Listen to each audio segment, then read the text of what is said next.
मेरी ग्रैंडमदर का ऐसा कहना था कि उस वक्त क्या हो रहा था कि जो हिंदू रिफ्यूजी उस तरफ से इधर आ रहे थे, पंजाब में, जे.एन.के में या जहाँ भी जा रहे थे, और मुस्लिम समुदाय के लोग यहाँ से वहाँ शिफ्ट हो रहे थे, तो मुस्लिम समुदाय के मकान जो थे वो हिंदू समुदाय वाले जो भी खाली होता था उसमें जा कर के उसको ऑक्यूपाई कर लेते थे, तो उसमें बैठते थे, और बाद में सरकार ने उनको अलॉटमेंट्स वगैरह कर दी। तो मेरी ग्रैंडमदर का ऐसा मानना था कि जो भी गया है दर्दनाक स्थिति में गया है, जिस तरह से हम दर्दनाक स्थिति में आए हैं, ठीक, तो अगर हम किसी उस तरह के मकान में जाएंगे तो जो छोड़ करके गया है उसकी बद्दुआ हमें लग सकती है। आदाब। हमको ज़माने में नामों से न ढूंढा जाए, हमको ज़माने ने हर वक्त नए नाम दिए हैं। एक ऐसे परिवार से ताल्लुक़ रखना जिस परिवार के बड़े बुजुर्गों ने उजड़ने के बावजूद बसने के लिए सरकारी सहायता को कबूला न हो, जिस परिवार ने उजड़ने के बाद बसने के लिए अपनी मेहनत और अपने दमखम पर अपने आप को दोबारा से खड़ा किया हो, अपने आप को दोबारा से बसाया हो, और एक ऐसे परिवार से ताल्लुक़ रखते हुए जिस परिवार ने हर समय लोक सेवा, जनसेवा के भाव से काम किया हो, और उसके बाद इतना ही नहीं बल्कि हिंदू समुदाय के मुद्दों के ऊपर उग्र रूप से और अन्य जिस भी तरीके से सामने आने की ज़रूरत पड़ी आए और बात रखी, और वहीं पर सभी धर्मों, सभी समुदायों के लोगों के साथ सौहार्द बनाकर रखना और लगभग सबके दिल में जगह बनाना, ये सारी बातें अगर एक साथ जोड़ी जाएं तो जो शख्सियत तैयार होती है, वो शख्सियत इस वक्त मेरे साथ हैं विश्व हिंदू परिषद के अध्यक्ष राजेश गुप्ता जी। राजेश जी, धन्यवाद बहुत बहुत समय देने के लिए। नमस्कार आपको और आपके दर्शकों को भी बहुत बहुत नमस्कार, और दीपावली की अग्रिम शुभकामनाएं। आपको भी मेरी तरफ से बहुत बहुत शुभकामनाएं। मुझे राजेश जी ये बताइए कि बड़ा मुश्किल है आज के समय में, जब धर्म और समुदाय बड़ा इम्पोर्टेंट हो गया है, रेलेवेंस इसी चीज़ की बहुत ज़्यादा है, और हंगामा चारों तरफ है कि हमारे देश में तो पेशेंस रही नहीं, सौहार्द रहा नहीं, लेकिन उसके बीच में राजेश गुप्ता जी को देखते हैं कि आप विश्व हिंदू परिषद के अध्यक्ष हैं। हिंदू समाज के मुद्दों के ऊपर आप जब बात करते हैं तो दमदार तरीके से करते हैं, और उसमें कोई लचक या कोई दाएं बाएं घुमाए बगैर बात करते हैं, लेकिन उसके बावजूद घाटी का मुस्लिम समाज हो, जम्मू का मुस्लिम समाज हो, उसमें आपका अपना एक कद और आपकी अपनी एक पहचान है, और जितना प्यार और जितनी मोहब्बत आपको विश्व हिंदू परिषद के अध्यक्ष के तौर पर और हिंदू संगठनों के सर्वा के होने के बावजूद मिलती है, शायद ही कोई नेता ऐसा क्लेम कर सकता। ये जादू आप कैसे करते हैं? सबसे पहले तो मैं ये बताऊं कि मैं एक समाज का ही हिस्सा हूं, मैं अपने आप को नेता नहीं कहता, ना ही मैं नेता हूं। हाँ, इतना ज़रूर है कि मैं एक कंसर्न्ड सिटीज़न हूं, और मेरा सबसे आह्वान यही रहता है कि कंसर्न्ड सिटीज़न बनिए। आप जिस भी फील्ड में हैं, आप जर्नलिज्म में हैं तो जर्नलिज्म में भी आप एक कंसर्न जर्नलिस्ट बनिए। एक आपका व्यक्तिगत मुद्दा है कि आपका चैनल अच्छा चले, उसकी व्यूअरशिप अच्छी रहे, और दूसरा आपका मुद्दा ये भी होना चाहिए कि ओवरऑल जो जर्नलिज्म का प्रोफेशन है वो भी बेहतर कैसे होता चला जाए, अच्छे अच्छे लोग और उसमें कैसे आएँ। तो ये एक जो आपका समाज के प्रति नज़रिया है, दृष्टिकोण है, अगर हम वो पॉजिटिव रखते हैं तो सभी आपके साथ चलते हैं। दूसरी बात जो आपने कही, राष्ट्रवाद और हिंदुत्व के प्रति मेरा समर्पण है, इसमें कोई दो राय नहीं है, और मुझे इस बात का फ़ख्र भी है कि मैं एक सही राह पर हूँ। जहाँ तक अन्य समुदायों का सवाल है, दूसरी पूजा पद्धतियों में जो लोग चले गए हैं वो भी कहीं ना कहीं है हमारे अपने ही, भारतीय ही हैं। भारत में अगर हम इस्लाम की बात करें तो वो अगर 1000-1200 साल पहले से यहाँ आना शुरू हो गया, तो उससे पहले तो हम सब एक ही थे। और एक बात आपको मेरे साथ माननी होगी,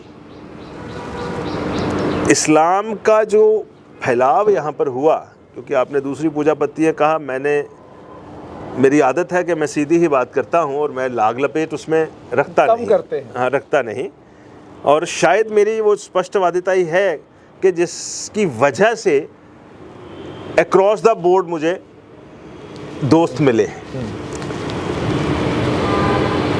देखिए, वो उस वक़्त के जो माहौल थे, जो उस वक़्त इन्वेडर्स हमारे पास आए, जिस पूजा पद्धति को वो लेकर के आए, उन्होंने उस पूजा पद्धति को फैलाने की कोशिश की। न्यूमरस एग्जाम्पल्स हैं कि जो पूजा के स्थल थे उनको तोड़ फोड़ करके दूसरे धर्म के पूजा स्थल बनाए गए। उस वक़्त का माहौल रहा होगा, कुछ रिक्लेम भी हुए हैं, ऐसा नहीं है कि नहीं हुए। और उस वक़्त अपने जीवन यापन के लिए या डर के माहौल में या व्यापार की बढ़ोतरी के लिए या किसी के इन्फ्लुएंस में आकर के, हो सकता है कुछ परसेंटेज ऐसी भी हो जो उस वक़्त उस विचारधारा से प्रभावित हुई हो। ये तीनों चीज़ें हैं, लालच भी हो सकता है, डर भी हो सकता है और विचारधारा का प्रभाव भी हो सकता है। वो लोग अपनी उस पूजा पद्धति को छोड़ करके दूसरी पूजा पद्धति में शामिल हो। लेकिन जो दूसरी पूजा पद्धति में भी हैं, उनके जो बुजुर्ग थे, उनके जो एल्डर्स थे, वो इसी पूजा पद्धति को मान रहे थे जिसको मैं मान रहा हूँ। तो मुझे लगता है कि पहली बात तो ये है कि सबको ही अपने बड़ों के कर्मों का और अपने बड़ों की दिनचर्या का, अपने बड़ों के जीवन यापन के तरीके का, अपने बड़ों की पूजा पद्धति का सम्मान करना चाहिए, चाहे आज आप डेविएट होकर के किसी भी वजह से किसी दूसरी पूजा पद्धति में आ गए हों। राजेश जी, जैसे आप ये बात कर रहे हैं ना जी, तो ये बात जब मैं आपसे सुन रहा हूँ तो विश्व हिंदू परिषद के अध्यक्ष के तौर पर तो स्वाभाविक है आपको यही बात करनी जी। है।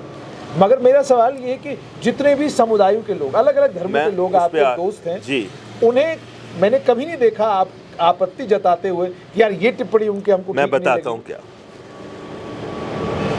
देखिए, जैसे आपने कहा कि आज माहौल थोड़ा बदल गया है, एक जिसको कहते हैं कि डिप्लीशन या क्षरण हुआ है रिश्तों में। ऐसा नहीं, मैं मानता हूँ, आपके साथ सहमत हूँ कि कुछ कुछ जगहों पे ऐसा हुआ है। हमें ये मानना पड़ेगा कि पिछले 4-5 दशकों से हम एक इस्लामिक फंडामेंटलिस्ट बैग्ड टेररिज्म का यहाँ पर दर्द झेल रहे हैं।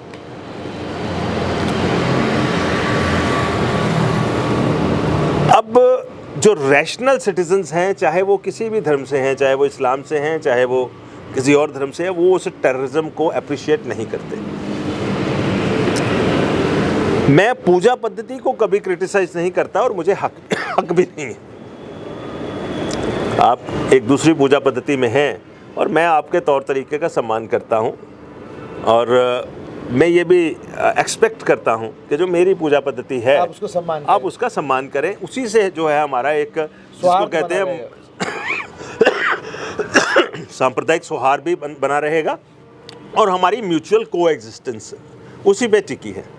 ऑफ लेट हमने ये फेनोमेना देखा है कि जहाँ पे एक पूजा पद्धति के लोग बड़ी मेजॉरिटी में आ जाते हैं, उनको लगता है कि मिनॉरिटी जो है हम इसको टॉलरेट नहीं कर सकते, इसको निकाल दो, चाहे कश्मीर खाली करवाओ, चाहे कुछ और खाली करवाओ। अब मोटे तौर पर मैं उसमें सारी की सारी 100% पॉपुलेशन को दोष नहीं देता, लेकिन उस पॉपुलेशन में जो एलिमेंट्स उस फंडामेंटलिज्म को बढ़ावा दे रहे हैं, उन एलिमेंट्स और उनके बिहेवियर को दोष देता हूँ। ठीक है। और मुझे जो इतने सालों में महसूस हुआ है, पॉपुलेशन का एक बड़ा वर्ग जो है वो उस तरह की वायलेंस और फंडामेंटलिज्म को नहीं चाहता, चाहे वो मुसलमान भी हैं। ठीक है। मैं जब बात करता हूँ कि भाई अगर ऐसी बात है तो आप उस आतंकवाद के सशक्त विरोध में क्यों नहीं आ जाते। ठीक बात। ठीक है। शायद हो सकता है कोई डर का वातावरण भी बनता हो, हिम्मत नहीं बनती। अब उस हिम्मत को बनाने के लिए ही हमें कंसर्न सिटीजन बनना पड़ेगा। सबको ही कंसर्न सिटीजन बनना है, ठीक को ठीक और गलत को गलत कहे। मैं एक एग्जांपल देने लगा हूँ आपको। मेरा विचारधारा में टकराव नहीं है, लेकिन लॉजिक है।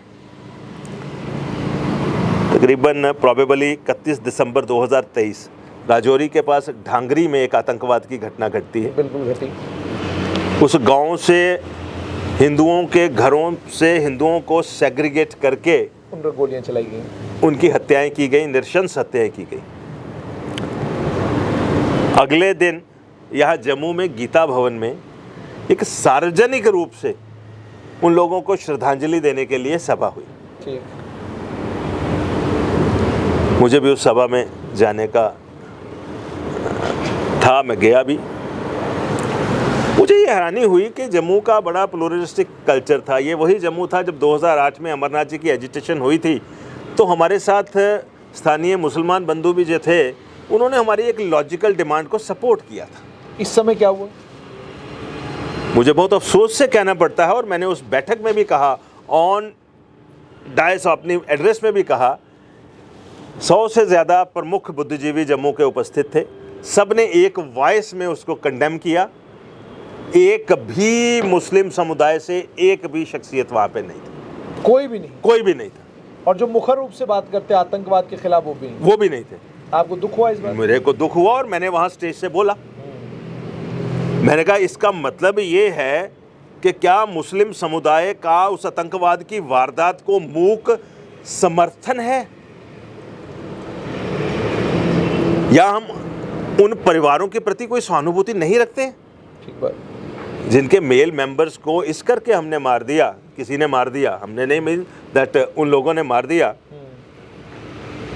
क्योंकि वो हिंदू है। इस तरह की घटनाएं सीक्वेंस में पिछले 25-30 सालों में यहाँ पे बहुत हुई है। ठीक। साइमल्टेनियसली जो रैशनल मैं कहता हूँ वर्ग है, चाहे जम्मू में बात करें चाहे कश्मीर में भी बात करें, मेरी बात हमेशा हर जगह एक जैसे ही रहती है। बहुत सारे लोग मेरे से कम्युनिकेट करते हैं, बात करते हैं, और उस बात का अफसोस भी जाहिर करते हैं। ठीक है, अब मेरा ऐसा मानना है कि हर कोई उतना वोकल भी नहीं होता, हर कोई उतना समय भी नहीं निकाल पाता, हर कोई अपना कंसर्न उस तरह से दिखा भी नहीं पाता। लेकिन जो संस्थाओं को हेड करते हैं, जो लोग समाज जीवन में हैं, जो बाकी बातों पे अपना कंसर्न और नज़रिया जाहिर करते हैं, क्या ऐसे समय पे उनको फील्ड में नहीं आना चाहिए? बिल्कुल राजेश जी, इस पर भी आऊँगा। थोड़ा सा चले जाते हैं आपके जीवन की ओर। जी, मुझे बताइए कि आप बेसिकली रहने वाले हैं नारोवाल, पाकिस्तान के। हाँ, मेरा तो जन्म जम्मू का ही है, लेकिन मेरे फादर का जन्म जो है नारोवाल पाकिस्तान का तो है। आप 1947 में जब वहाँ से उजड़े हैं, उसके बाद जब यहाँ आए हैं, जी, तो यही सुनने में आता है कि आपके परिवार ने कबूला नहीं सरकार से कि आप हमारी मदद करिए, बल्कि आपके परिवार ने ये तय किया कि हम खुद ही दोबारा खड़े हो जाएंगे। तो थोड़ा सा उस समय के बारे में बताएंगे कि ये क्या परिस्थितियां थी जिसमें ये फैसला आपके बुजुर्गों ने लिया, और उसके बाद किस तरीके से दोबारा आपने अपने आप को खड़ा किया पाकिस्तान में उस तबाही के बाद? देखिए, मेरी जो ग्रैंड मदर और मेरे ग्रैंडफादर थे, वो बड़े धार्मिक और स्वभाव के शख्सियतें थी, और उसी तरह से आगे जो मेरे पिताजी और उनके भाई बहनें, और बड़ा सेंटली जीवन सब ने व्यतीत किया है। मेरे फादर की एज इस वक्त 84-85 के करीब है। उन्होंने अपने जीवन में इवन कभी नॉनवेज का सेवन नहीं किया, पूरे जीवन में नॉनवेज का सेवन नहीं किया। कोई धूम्रपान, मदरापान, इस तरह का कोई व्यसन हमारे परिवार में भी नहीं है, और मेरे पिताजी ने भी किसी चीज़ को, तो बड़ा एक संत स्वभाव का जीवन उनका है। इसी तरह से मेरे जो पिताजी के बाकी बड़े भाई, मेरे ग्रैंड पेरेंट्स, और भगवान ने उनको सबको अच्छी सेहत भी दी, और लंबे समय तक इस धरती पर विचरने का उनका रहा। तकरीबन 100 साल की एज तक, 95 प्लस सबकी एज रही। मेरी ग्रैंड मदर का जो मुझे मेरे फादर ने और मेरे फादर के बड़े भाइयों ने बताया कि जब वो 47 में वहाँ से आए, तो बड़ी एक परिस्थिति मानसिक रूप से बड़ी दर्दनाक थी। फिजिकल रूप से तो दर्दनाक थी ही कि कोई रिसोर्सेज नहीं थे और पैदल ही लोग आ रहे थे। ग्रैंड मदर का ऐसा कहना था कि उस वक्त क्या हो रहा था कि जो हिंदू रिफ्यूजी उस तरफ से इधर आ रहे थे, पंजाब में, JNK में, या जहाँ भी जा रहे थे, और मुस्लिम समुदाय के लोग यहाँ से वहाँ शिफ्ट हो रहे थे, तो मुस्लिम समुदाय के मकान जो थे वो हिंदू समुदाय वाले जो भी खाली होता था उसमें जा कर के उसको ऑक्यूपाई कर लेते थे, तो उसमें बैठते थे, और बाद में सरकार ने उनको अलॉटमेंट्स वगैरह कर दी। तो मेरी ग्रैंड मदर का ऐसा मानना था कि जो भी गया है दर्दनाक स्थिति में गया है, जिस तरह से हम दर्दनाक स्थिति में आए हैं, ठीक, तो अगर हम किसी उस तरह के मकान में जाएंगे तो जो छोड़ करके गया है उसकी बद्दुआ हमें लग सकती है। अच्छा, ये विचार था उनका, ये उनका विचार यानी था। आप उजड़ के आए हैं, सब कुछ लुट गया है, हाँ, तो आपके पास है कुछ नहीं, दोबारा शुरुआत करनी है। तो मुझे जो फादर ने भी बताया, मेरे ताया जी ने भी बताया था कि इस करके मेरी दादी ने, मेरी ग्रैंडमदर ने मेरे ग्रैंडफादर को भी और अपने बच्चों को मना कर दिया कि मुझे किसी मुस्लिम रिफ्यूज जो इवैक्यूएट करके गए हैं उनका मकान मैं अपने बच्चों को नहीं रखना। ना तो वो शुरुआत कैसे की? तो परिवार ने, मेरे ग्रैंडफादर ने, बाकी जो मेरे फादर के बड़े भाई जो थे, उन सब ने माता की शिक्षा का सम्मान किया और उसके बाद कहीं कैंपो शैम्पो में रहे होंगे। और शायद 47 के बाद जब यहाँ पे आए, पहले हीरानगर में आए थे। ठीक। और हीरानगर में आने के बाद, क्योंकि मूल रूप से हमारा परिवार नारोवाल से है, नारोवाल पाकिस्तान। हाँ, आजकल वो डिस्ट्रिक्ट है। और श्री गुरु नानक देव जी की वो एक जीवन का बड़ा हिस्सा उस करतारपुर साहब में उन्होंने बताया है। करतारपुर इस वक्त नारोवाल की तहसील है, जहाँ पर गुरुद्वारा में जाते हैं। हम सबके जीवन में उनका इन्फ्लुएंस है, हम उनकी आराधना भी करते हैं। तो थोड़ा दिन हीरानगर में रहने के बाद आगे कहीं पंजाब में, और उसके बाद 4-5 साल तक यूपी में, सहारनपुर में मेरे ग्रैंडफादर और सारा परिवार। हर जगह काम अपना करते रहे। अब कुछ उस वक्त काम क्या होगा, कुछ छोटा मोटा काम करते होंगे। फिर 5-6 साल के बाद वो पता लगा 1952 में कि शायद परिवार के जो बाकी लोग हैं, जो मेरे ग्रैंडफादर के बाकी ब्रदर्स या मेरी शायद बुआ की फैमिली थी, मेरे फादर की सिस्टर की फैमिली, वो लोग पठानकोट में थे। तो फिर उसके बाद कुछ समय वहाँ भी रहे। फिर उसके बाद जिसको जहाँ काम मिलता चला गया। तो मेरे फादर धीरे धीरे करके अगले 10-20 साल में पढ़ाई के बाद यहाँ कठुआ में उन्होंने बिज़नेस शुरू किया और फिर यहाँ जम्मू सेटल हो गए। कुछ और भी मेरे कज़न्स हैं जो यहाँ पे जम्मू सेटल्ड हैं, कुछ लोग हिमाचल में बिज़नेस कर रहे हैं, कुछ दिल्ली में हैं। इस तरह से ये परिवार जो है वो स्प्रेड हुआ। आप कभी सुनते हैं अपने पिताजी से? दौर तो बहुत कठिन रहा होगा। अक्सर ये होता है कि जब आपका सब कुछ छिन गया, आपका घर, आपका सब कुछ, और आप नई जगह गए हैं, वहाँ आज तो तबीयत तो उनकी यही है कि भाई कोई सरकारी मदद हो जाए, किसी तरीके से सरकार हमारे काम आ जाए और हम फिर अपना सिलसिला बनाएं। तो आपने कोई सरकारी मदद इस पूरे अपने रिवाइवल में, आपके पिताजी ने, आपके दादाजी ने, कोई नहीं? For that matter I am proud of my ancestors, my grandfather, my father's brothers, because मेरे फादर तो उस वक्त 7-8 साल के थे, उनको याद तो सारा है। लेकिन पिताजी के जो बड़े भाई लोग थे, उन्होंने शायद मैनुअली ही काम करना शुरू किया, जिस काम को वहाँ पर उनके समझ लो वर्कर्स करते थे, वो खुद करना, वो काम उन्होंने यहाँ पर खुद करना शुरू किया। ईश्वर ने उनकी सबकी मेहनत के ऊपर अपनी ब्लेसिंग्स शॉवर की। और आज मैं ये कह सकता हूँ कि सब लोग, जितना भी हमारा परिवार है, अपने आप में इंडिपेंडेंट है, सेल्फ सफिशिएंट है, संपन्न है और अच्छे ढंग से सब लोग जीवन यापन कर रहे हैं। तो राय जी, आपका जन्म कहाँ? जम्मू में ही? मेरा जन्म जम्मू का है, SMGS हॉस्पिटल का। मेरी मदर यहाँ जम्मू से थी। तो पढ़ाई कहाँ की आपने? पढ़ाई मैंने स्कूलिंग अपनी जो है 10th तक, और उसके बाद 11th का 1 साल कॉलेज का वो पठानकोट में किया। ठीक। और उसके बाद मैं यहाँ जम्मू कॉमर्स कॉलेज में, ठीक, कॉमर्स कॉलेज के बाद जम्मू यूनिवर्सिटी में, ठीक, मैं रहा। जम्मू यूनिवर्सिटी में। अच्छा, मुझे अब ये बताइए, राजनीति में आने का कैसे हुआ? ये कोई खुद आपके मन में विचार था कि मुझे राजनीति में जाना है? क्योंकि जो मुझे आपके दोस्तों से पता चलता है, वो बताते हैं कि आप पढ़ने लिखने में अच्छे थे, और अगर आप उस ज़माने में Jammu Kashmir public service commission का इम्तिहान देते या UPSC के लिए कोशिश करते, तो शायद इस वक्त एक सरकारी बाबू बन गए होते।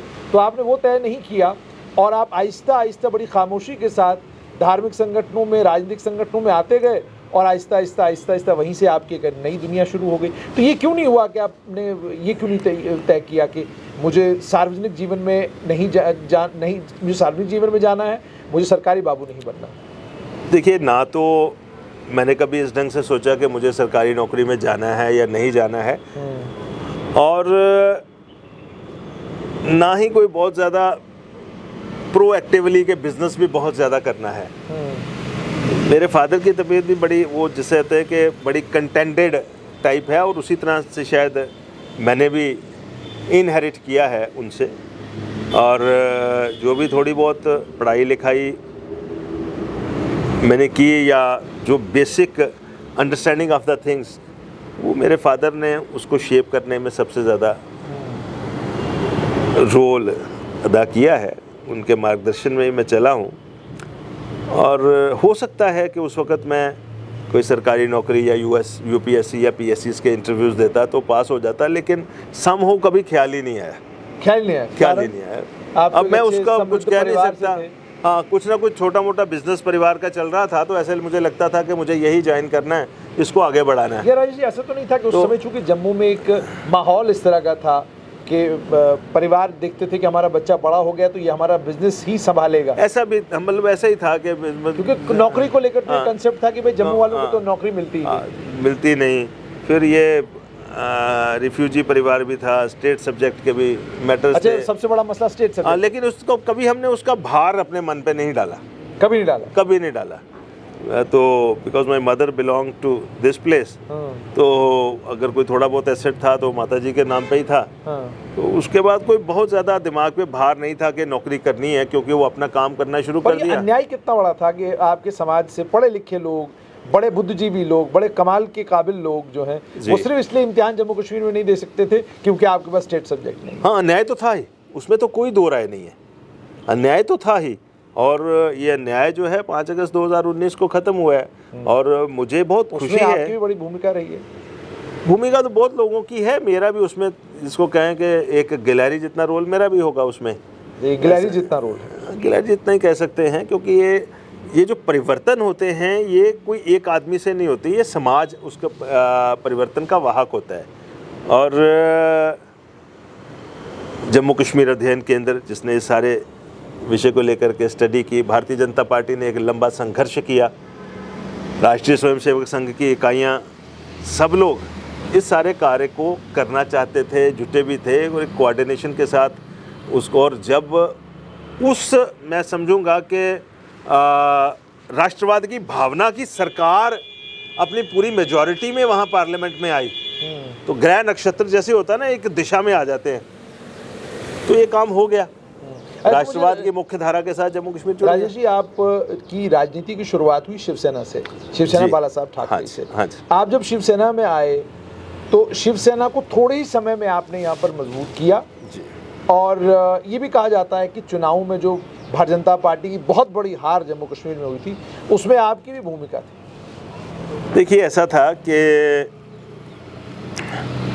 शिवसेना में वाकई मेरी कोई बड़ी ज़्यादा मेहनत नहीं थी। It was a matter of chance कि मैं शिवसेना में, उन्होंने मुझे प्रांत का जनरल सेक्रेटरी बना दिया। बाला साहब ठाकरे के साथ मेरा इंटरेक्शंस शुरू हुई, वो मेरे से मुतासिर हो गए या उनको लगा कि ये लड़का प्रॉमिसिंग है, और उन्होंने मुझे और बढ़ावा दिया। मैं भी उनसे बहुत इन्फ्लुएंस हुआ जब भी उनसे मिला कि उनका जीवन दर्शन क्या है।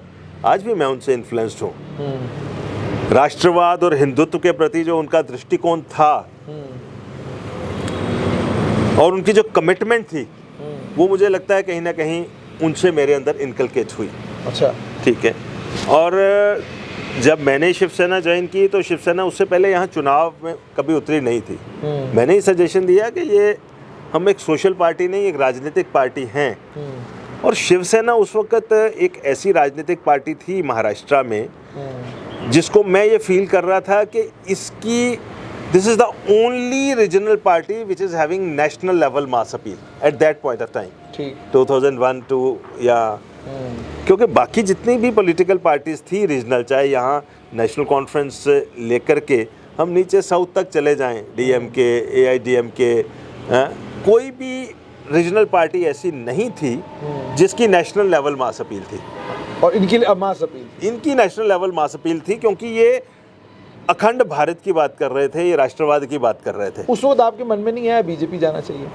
नहीं, वो that was a matter of chance, किस तरह से मैं उनके साथ जुड़ गया और जुड़ता चला गया। और फिर बाला साहब ठाकरे का एक अपना करिश्मा था, उनका एक अपना ऑरा था, और हमारी एज भी वैसी थी कि एक कट्टर राष्ट्रवाद की तरफ हम चल रहे थे। हाँ, अग्रसर थे। और मुझे कोई राजनीति में जाने का उतना शौक नहीं था जितना मैं उनकी विचारधारा से प्रभावित हो रहा था। अच्छा, ठीक है। और कोई मुझे इलेक्टोरल पॉलिटिक्स का भी बड़ा जुनून नहीं था कि मुझे किसी चुनाव में आना है, और ना ही मैंने इस तरह से क्योंकि मैं आप हार से डरते? नहीं, हार से नहीं डरता मैं, लेकिन मुझे ऐसे लगा कि विचारधारा के फैलने में ताकत है। अच्छा। और मैं विचारधारा को फैलाने का वाहक बनूं। मैं एक कॉन्स्टिट्यूएंसी को चुन करके सिर्फ उसी में क्यों करूं, अगर मैं उसकी बजाय 20, 30, 40 कॉन्स्टिट्यूएंसीज में उस विचारधारा को ले जाऊं, मेरे जैसे और लोग वहां से अपने बैकरूम प्लेयर बनने का शौक है आपको? अब उसको बैकरूम प्लेयर कहें या विचारधारा को आगे तक ले जाने की बात कहें, आप उसको कुछ भी नाम दें, लेकिन विचारधारा को मैं जनसाधारण तक, जनमानस तक सर। तो फिर आपने शिवसेना छोड़ी क्यों? आप तो लंबे समय से थे। मैं 2008 तक वहाँ था। 2005 में हमने बीजेपी के साथ मिलकर के बीजेपी शिवसेना की कॉरपोरेशन भी बनाई, अलायंस भी किया। पहला अलायंस था महाराष्ट्र के बाहर बीजेपी के साथ शिवसेना का। और 2007 आते आते वहाँ बाला साहब ठाकरे बुजुर्ग हो गए थे और राज और उद्धव का आपस में एक डिस्प्यूट जैसा बन गया था। वो लोग बाहर रेस्ट ऑफ महाराष्ट्र में कोई ध्यान नहीं दे रहे थे। ठीक। और यहाँ मैं ये फील कर रहा था कि राष्ट्रवाद को और सुदृढ़ करने की ज़रूरत है। ठीक। और जब तक आपके प्रिंसिपल्स जो हैं वो पीछे मजबूत ना हो, सुदृढ़ नहीं हो सकते। दूसरा, भारतीय जनता पार्टी भी बड़ी तेज़ी के साथ राष्ट्रवाद को लेकर के सीरियस हो रही थी, गंभीर हो रही थी। 2008 में यहाँ अमरनाथ जी लैंड्रो के नाम से एजिटेशन हुई, जिसमें पूरा राष्ट्रवादी समाज यहाँ इकट्ठा हुआ। मेरा भी उसमें एक अहम रोल रहा। उस एजिटेशन के दौरान मैं जम्मू के बड़े प्रमुख लोगों के संपर्क में भी आया, संघ के संपर्क में आया, भारतीय जनता पार्टी के सीनियर लीडरशिप जो थी उनके साथ भी मैं मिलकर के काम कर रहा था। तो मुझे ऐसा महसूस हुआ कि जिस एम की तरफ मैं आगे बढ़ रहा हूँ कि JNK में, जम्मू कश्मीर में राष्ट्रवाद का बोलबाला हो, उस ताकत को डिवाइड नहीं होने देना चाहिए। ठीक बात। कोहेसिव एक ताकत बननी चाहिए।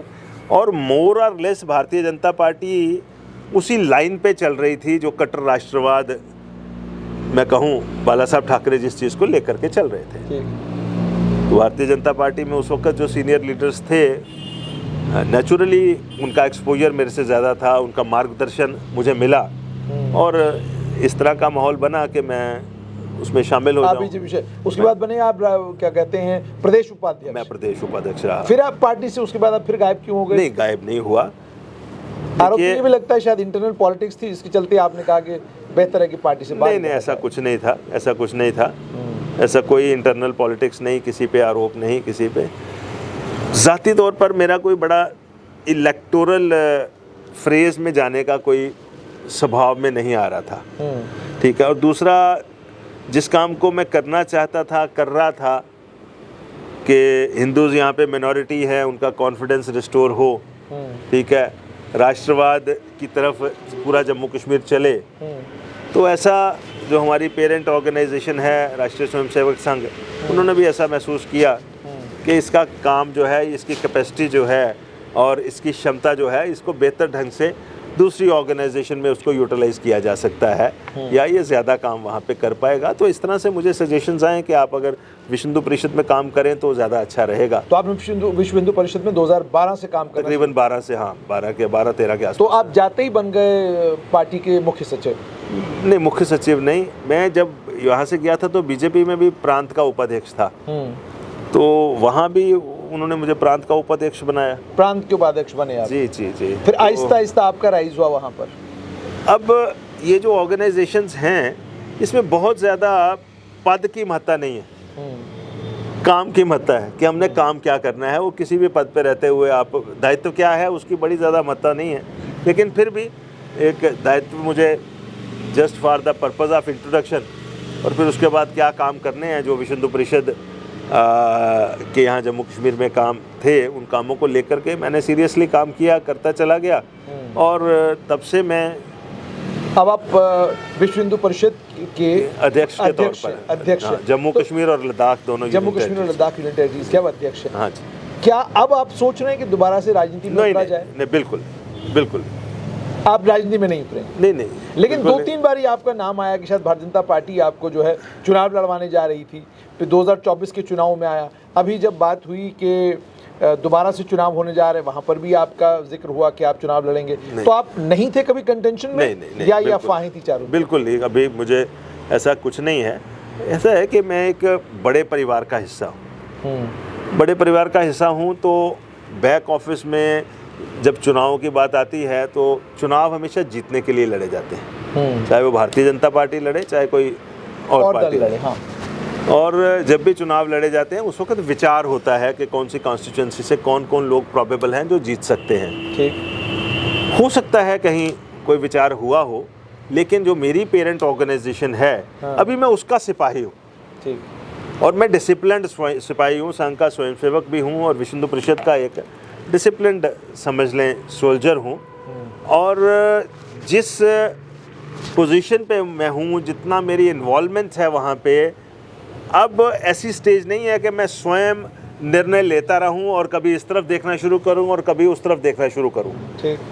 ठीक है, अभी मुझे जो काम दिया गया है, एक डिसिप्लिन्ड ऑर्गेनाइजेशन के डिसिप्लिन्ड वर्टिकल का हिस्सा हूँ, मैं वो काम कर रहा हूँ।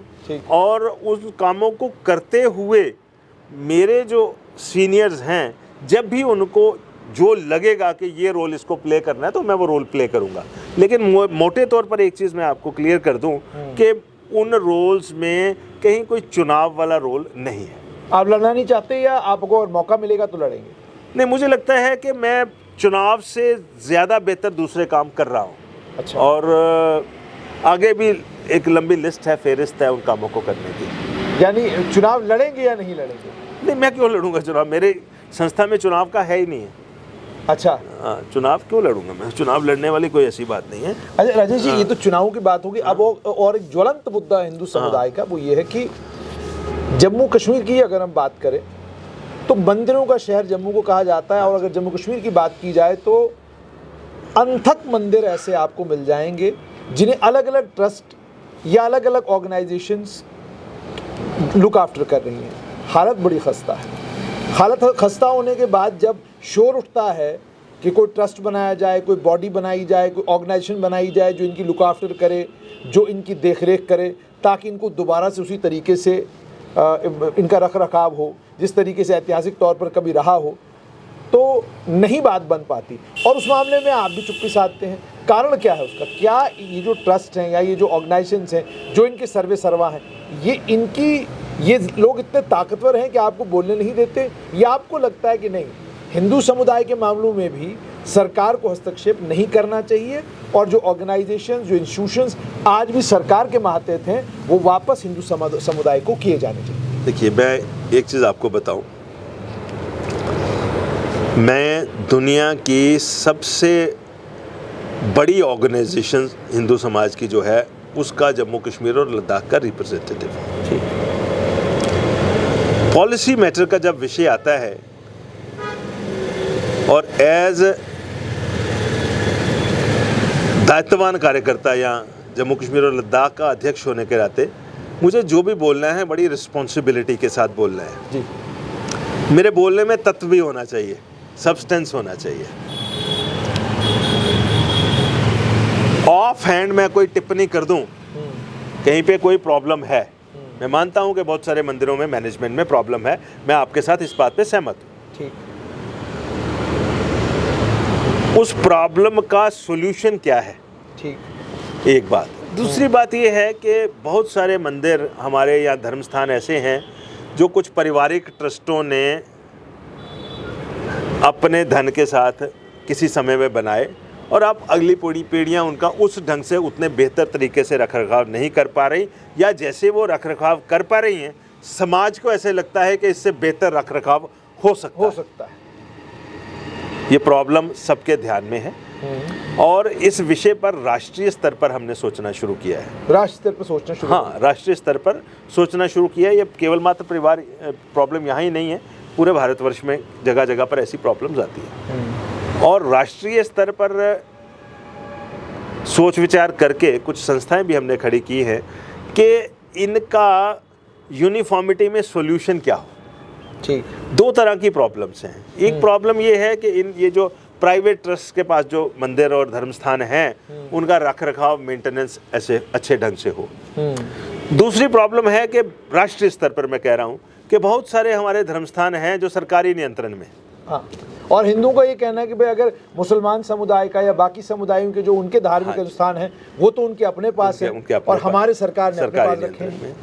चढ़ावे का पैसा जो है वो हिंदू समाज की जो सांस्कृतिक उत्थान है या धार्मिक कार्यकलापों पे लगने की बजाय कहीं अन्य कार्यों में लग रहा है। ठीक, ये आरोप है। ये आरोप है, ऐसा हो भी रहा है। साउथ की 4 स्टेट्स में वो बहुत ज़्यादा हो रहा है, बाकी जगह पे भी कहीं कहीं पे ऐसी सूचनाएं आती हैं। उन सभी विषयों को लेकर के विश्व हिंदू परिषद एक प्रोएक्टिव फॉर्मेट पे काम करना शुरू किया है। ठीक, प्रोएक्टिव फॉर्मेट पे स्टेट वाइज हम लोग उसके सॉल्यूशंस भी डेवलप कर रहे हैं, प्रॉब्लम्स को आइडेंटिफाई करके।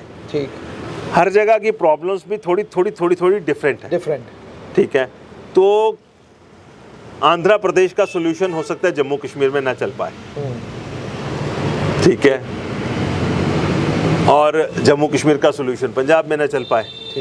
ठीक है, प्रॉब्लम भी डिफरेंट है और सॉल्यूशन भी डिफरेंट है।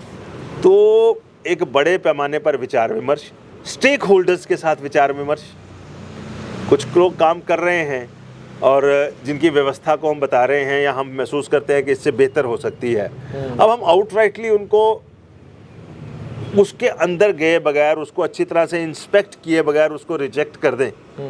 बहुत से केसेस में हमने ऐसा भी देखा कि जहां हमें लगता है कि रखरखाव की कमी है लेकिन वहां चढ़ावा ही नहीं है। ठीक, अब जब वहाँ पे चढ़ावा ही नहीं है तो हमारी कोशिश ये रहती है कि कौन से ऐसे इंस्टीट्यूशंस हैं जिनके पास चढ़ावा ज़्यादा है और वो उन ट्रस्ट के पास फंडिंग ज़्यादा है। हम उनसे बात करते हैं कि भाई आप इनको थोड़ा सा अडॉप्ट करें। ठीक है, अब इस तरह की योजनाओं पर काम शुरू हो गया है। अच्छा, इसे आपने कहा काम शुरू हो गया। एक और दिक्कत जो जम्मू कश्मीर में खास तौर पर है, एक कालखंड था जिस कालखंड में हजारों कनाल ज़मीन जो है, जो कोई बड़ा संत महात्मा आ गया घाटी में कहीं बैठ गया, उस संत महात्मा को महाराजा ने कहा भाई ये सारी ज़मीन आपकी, चलिए इसके मालिक आप हो गए। लेकिन समय आगे जैसे जैसे गया वैसे वैसे देखने को ये मिला कि वो महात्मा जैसे उन महात्मा ने समाधि ले ली, उसके बाद जाकर जो है पता ही नहीं चला वो ज़मीन गई कहाँ। अब आपके नॉलेज में क्या है कि घाटी में कितनी ज़मीन ऐसी है जो हिंदू समुदाय के जो धार्मिक धर्मगुरु किसी समय के रहे हैं, जो उनको गई थी कि भाई यहाँ पर आप कोई अपने हिसाब से मंदिर बनाएं, कुछ और बनाएं, तो कितनी ज़मीन ऐसी है और कितनी ज़मीन ऐसी है जो जिनकी जिम्मेदारी लगाई गई कि भाई आप रख रखाव करें, उन्होंने बेच ली? देखिए, मैं आपको डाटा तो नहीं दे सकता कि कितनी ज़मीन है, लेकिन बहुत ज़मीन है। ऐसा कोई ऋषि कश्यप की वो धरती है और सनातन संस्कृति वहाँ फली फूली है। रिसर्चेस भी हुए हैं, एजुकेशन का वो सेंटर भी रहा है और जो हिंदू महाराजा हुए हैं वो उनकी धर्म के प्रति आस्था भी थी और बहुत सारे संस्थान भी वहाँ खोले और बहुत सारे जो हिंदू संस्थाएं थीं तीर्थ यात्राओं के साथ जुड़ी हुई और अन्य कामों के साथ जुड़ी हुई, उनके पास एसेट्स भी बहुत बहुत बड़े थे। ठीक, कुछ केसेस में ऐसा हुआ कि संस्थाओं का खर्चा चलाने के लिए कुछ ज़मीन को किराए पे दे दिया या कोई कमर्शियल प्रॉपर्टी बना दी। लेकिन ये जो पिछला 30-40 साल का दौर गुजरा है, जब हम लोग टेररिज्म के दलदल में फंस गए, वहाँ से फिजिकली लोग बाहर निकल आए, जो लोग उसको संभालने वाले थे,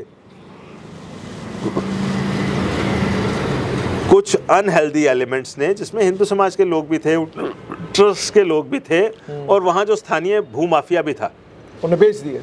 उन्होंने उन ज़मीनों पर कब्जे किए हैं, कब्जे करने के बाद बेची भी हैं और उनको समझ लें उसका कंट्रोल किसी न किसी दूसरी संस्थाओं के पास आया है और एक बहुत बड़े चंक्स हैं इस तरह की ज़मीनों के, इस तरह की प्रॉपर्टियों के। क्या कर रहे हैं आप उससे? हाँ जी, हमने सरकार से आग्रह समय समय पर किया है, इंडिविजुअल केसेस को भी हम हैंडल कर रहे हैं, बड़ी सारी जगह रिक्लेम भी होनी शुरू हुई हैं। ठीक, अभी सरकार ने भी कुछ काम अच्छे किए, जैसे ये जो जितनी भी हमारी रिलीजियस ट्रस्ट की प्रॉपर्टीज़ हैं कश्मीर में, उसको अब इतनी आसानी से सरकारी अप्रूवल के बगैर या कुछ बेचा नहीं जा सकता, उसको हम लीज नहीं कर सकते, इस तरह की चीज़ों पे सख्ती की है। फिर आजकल ये पोर्टल भी बना है जो क्या है, illegal sale of migrant property act या डिस्प्लेस्ड प्रॉपर्टी एक्ट, उसमें बहुत सारे लोग कंप्लेंट्स भी डाल रहे हैं, कुछ अवेयर सिटीजन्स जो हैं इस तरह के केसेस को आगे ला रहे हैं। और पिछले कुछ समय में हाई कोर्ट की इंटरवेंशन से कुछ डीसीज ने बहुत सारे मंदिरों की प्रॉपर्टी को अटैच भी करना शुरू किया है, ठीक है कि जिसको आगे कैसे उस नई मैनेजमेंट को दिया जाए। इस तरह के काम वहाँ पर हो रहे हैं, मतलब जिसको कहते हैं कि पॉजिटिविटी की तरफ धीरे धीरे काम चलना शुरू हुआ है। अभी जो मुझे चिंता है वो ये है कि जो हमारी प्रेजेंट गवर्नमेंट, इलेक्टेड गवर्नमेंट जो आई है, सही मायने में हिंदुओं का इसके ऊपर ट्रस्ट लेवल नहीं है। क्योंकि जो माइग्रेशन हुई थी इसी नेशनल कॉन्फ्रेंस के रिजीम में ही हुई थी। वर्तमान जो चीफ मिनिस्टर हैं उनके पिताजी उस वक्त चीफ मिनिस्टर थे। उसके बाद भी पॉलिटिकल इन्फ्लुएंस इसी पार्टी का कश्मीर में सबसे ज़्यादा रहा, और उस इन्फ्लुएंस के चलते ही बहुत सारी प्रॉपर्टीज़ के ऊपर इलीगल कब्जे हुए। डाउन द लाइन में अगर आगे चलता हूँ तो इन्हीं के श्रीनगर के member parliament, it is on record, मैं पुरानी बातों पे नहीं जाता हूँ, मैं इसी 2025 की ही बात कर रहा हूँ।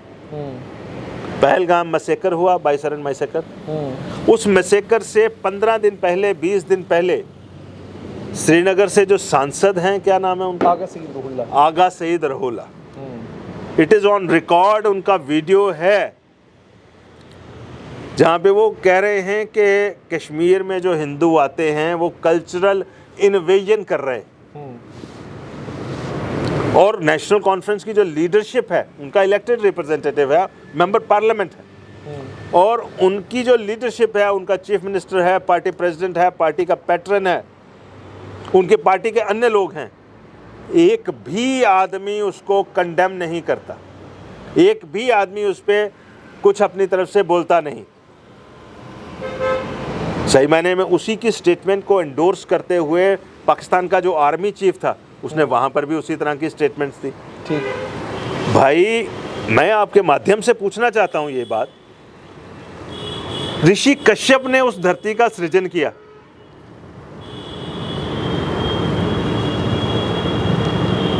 अभिनव गुप्त जैसे संत वहाँ पर हुए, सारे संस्कार वहाँ पर लिखे गए, शैव परंपरा का उद्गम वहाँ पे है, सनातन संस्कृति वहाँ फली फूली है। उसके बाद इस्लाम वहाँ पर आया, किस शेप में आया मैं उस डिबेट में नहीं जाऊँगा अभी, क्योंकि आज वो सब्जेक्ट नहीं है। तो संस्कृति पोल्यूट किसने की, हिंदुओं ने की या इस्लाम ने की? मुझे अब ये बात बताइए, with due regards to everybody. और आज आप कह रहे हैं कि अगर 2%, 4%, 5% हिंदू है, वहाँ पर वो टेम्पररी भी जाते हैं, वो टेम्पररी जाना हुआ ना, एज ए टूरिस्ट, तो टेम्पररी जाते हैं तो वो उनको उनका कल्चरल इन्वेजन कर रहे हैं। इस नॉनसेंस को लेकर के, इस बात को लेकर के वर्तमान सरकार, जब इस सारी चीज़ को, चुप रहने का मतलब होता है कि एंडोर्स करना उस थॉट प्रोसेस को। ठीक, अगर वो एंडोर्स कर रही है तो मुझे नहीं लगता कि कोई जो रैशनल मुसलमान है इस बात को सपोर्ट करेगा। दबे लफ्जों में मुझे कहा कि हम इसको सपोर्ट नहीं करते, मगर ये बात उन्होंने की है, बात की है, टीवी पे है, सारा कुछ डिबेट में है, और आप उसको गूगल पे सर्च करें, आपको आ जाएगा। मैंने उस वक्त भी स्टेटमेंट्स भी दी हैं, मेरी भी स्टेटमेंट्स हैं। पहलगाम की घटना के साथ सारे भारत के मीडिया ने, इंटरनेशनल मीडिया ने उसको जोड़ा है। अब जो डाउट की स्थिति है वो क्या है कि जब जिस सरकार का यहाँ पर शासन है और उस सरकार का थॉट प्रोसेस जो है, उस पॉलिटिकल पार्टी का थॉट प्रोसेस ये है, ठीक, तो वो हमें इनसिक्योर करता है। और उनकी तरफ से जो हेड ऑफ द गवर्नमेंट है उसका कोई स्टेटमेंट नहीं आता, कोई डिसिप्लिनरी एक्शन नहीं होता है। इसका मतलब उनका समर्थन, इसका मतलब ये है कि उनका समर्थन है। बहुत बहुत शुक्रिया। तो ये थे विश्व हिंदू परिषद के जम्मू कश्मीर के अध्यक्ष राजेश गुप्ता। कुछ इनके जीवन की बात की और कुछ इनके काम की बात की, लेकिन बात यहाँ पर आकर ख़त्म हुई कि जम्मू कश्मीर में वर्तमान में सरकार है, ये कह कुछ रही है, कर कुछ और रही है। इन्हीं के एक मेंबर पार्लियामेंट एक कंट्रोवर्शियल बयान देते हैं, उन्हें सेंसर नहीं किया जाता, उनसे जवाब तलब नहीं किया जाता, खामोश रहा जाता है, इसका मतलब साफ तौर पर यह है कि वो जो कह रहे हैं उसे लीगल सैंक्शन पार्टी के नेताओं की तरफ से हासिल है।